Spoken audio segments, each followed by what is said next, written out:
Good Friday morning, everyone. This is Mary Elizabeth with Sacred Love Tarot, and this is your collective general energy reading for today, Friday, May the 24th, 2024. Thank you so very much for turning up and tuning in, for liking and subscribing, commenting, hitting the notification button, and sharing, and not being judgmental on me when I make a mistake or stutter my words or say the wrong day of the week. I appreciate that. If you'd like to if you'd like to leave a blessing or a donation or a gift for this reading, you can do so through PayPal or Cashapp, and those links are in the description. So let's see what our energy is for this beautiful Friday, May the 24th, 2024. Here we go. Sorry about the table. It's janky. All right. So we have the Wheel of Fortune. All right. So what this tells me here is that in order for you to make progress and get what you want and do the things that you desire to do and step into that divine, passionate, protective, powerful energy, you have to let go of some shit. You have to let go of some things that really are not serving you whatsoever. I mean, we look at that Ten of Wands energy, and all of that he is carrying up that hill is things that he has been carrying through his life for quite some time. Things that he felt obligated to carry. Things that he's felt that was his responsibility, that has been done and gone for a really long time. I know from personal experience, I carry around a lot of stuff from my past. It hinders me in certain areas of my life. And little by little, I am pulling that gum off of my shoe, little by little. And it's not something that can be achieved overnight. It's certainly not. There's a lot of work that needs to be done, a lot of soul searching that needs to be done, but it can be done. So if you desire to change your life in any way, if you want to buy that house, if you want better health, if you want to be in love, if you want to be engaged, if you want to read that, if you want money, if you want that better, you have to release the things that have been holding you back. That Queen of Wands energy is sitting in a position of power, of independence, of passion, but she's also in a position of protection too, because she knows that at any minute she can go from that position of power and independence and creativity back to that Ten of Wands energy, back to feeling like those burdens are my responsibility. And it can happen like that unless we're able to completely heal from it, unless we're able to do some soul searching and completely heal from it. I'm very passionate about life. I know most of us are very passionate about life. Most of us want something better. Most of us are striving for that betterment. But it's going to be a very slow process until we learn that the past and all of those things that we harbor from the past are hindering us. It could be a much easier walk if he wasn't carrying all of that. He could tap into his creativity and his peace more quickly if he wasn't carrying all of that or harboring all of that energy. So we step in and we step into this energy of the Four of Wands, a time of celebration and happiness. And I want to point out that the Queen of Wands, the Ace of Swords, and the Four of Wands are all holding something up to the heavens. The Queen of Wands is holding up her wand. The Four of Wands, they're all holding up wands. The Ace of Swords is holding up a sword. So this tells me that this healing that you're doing is spiritually inspired. Right? We are holding up these wands and this sword to the heavens to kind of help us. We're holding it up to spirit, to source, to God, to help us get through this very difficult time we're going through, to help us with this change, to help us with this transformation that we are going through. And sometimes that transformational energy can be very difficult to navigate, using our intuition, standing in our power, connecting to spirit, being creative. I just did a mini reading this morning for someone that talked about using that passion, creative energy to help through this time of transformation and healing.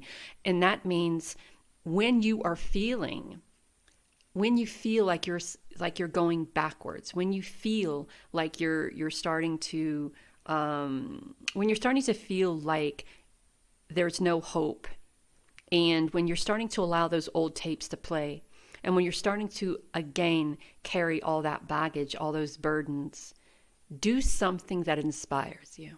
I don't care what it is. Journaling, walking in nature, dancing around like a lunatic, singing a song, playing music, doing pottery, painting, cooking, whatever it is. Do something that puts you back into that Four of Wands energy. And the Ace of Swords here is inspiring you. It's inspiring you. We have the broom on the ground, so we're not looking at the past here. We're inspired to go forward. We're inspired to tap into our creativity and our intuition and our connection to spirit and source. We're inspired to be in a position of power, in a position of protection, in a position of protecting those around us. We're inspired to celebrate, to have fun. So what inspires you? Spirit has some great ideas about it. Are you open to those ideas? Are you open to stepping out of your comfort zone and stepping out of the complacency and comfortability with where you were, and stepping into all of this these great ideas and passion of where you can be? And that means leaving things behind. And sometimes when we leave that frame of thought behind, when we stop playing those old tapes, when we knock the devil off of our shoulder, that is a part of us that we're stripping back. That's a part of us that we're leaving behind. That's a part of us that we've decided to change. And sometimes that can be heartbreaking. That could be like losing your identity, losing a part of your identity. So the Three of Swords energy is also a timekeeper, 3 days, 3 weeks, 3 months.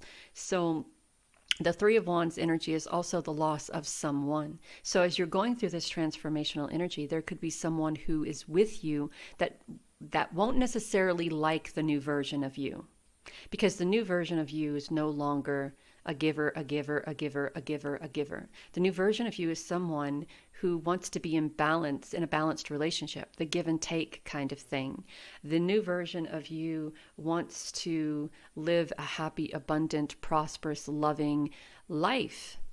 The old version of you is settling for the what is, and the what is, if you're in this 10 of Wands energy, or this Three of Swords energy, that what is will never be anything better until we learn how to navigate through that energy and be better, right? Not allow the old tapes to dictate and determine, not allow the devil on your shoulder. So the 10 of Wands, 10s are always transformational energy. So we're transitioning out of this time.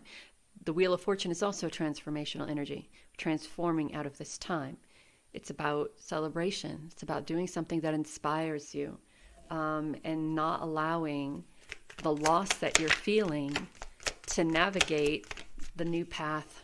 And I said new path, new beginnings, the new path that you're on, or that you're navigating through. So we have new beginnings. We have good luck. I love that. I love that card. That card makes me smile. And we have friendships. So as you're releasing and letting go of the old, the new comes in. The new comes in because you're no longer in that poor me mentality. You're no longer in the victimhood mentality. You're no longer, carrying all those burdens from the past. You're no longer allowing the devil on your shoulder to dictate, and you're no longer allowing people to take. So when you're no longer in that energy, those people who use you or feel that they can use you will kind of leave. They'll drift out of your life, and new opportunities of better friendships, more divinely aligned friendships will come. This new beginning isn't just about the new beginning for yourself. This is about a new beginning for you as a whole, physically, mentally, emotionally, and spiritually. And the things that are not conducive or beneficial to you in your life are going to start dropping off. And all of these new opportunities are going to start coming in. The good luck card, we have ladybugs, that's love. We have dragonflies. freedom. We have the acorns planting seeds. We have the little the leprechaun down here with a pot of gold, prosperity and abundance. The sunflowers are connection to spirit and source. We have the sun back here, kind of adding energy to that, just like we do here. Also using our intuition. Here, the butterflies, transformation and change, an overflowing of love and abundance. There's growth everywhere. New friendships coming in, and the cat wearing a crown. So you are the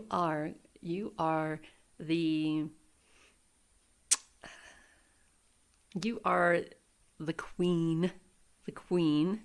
You have the power to create this. You have the power to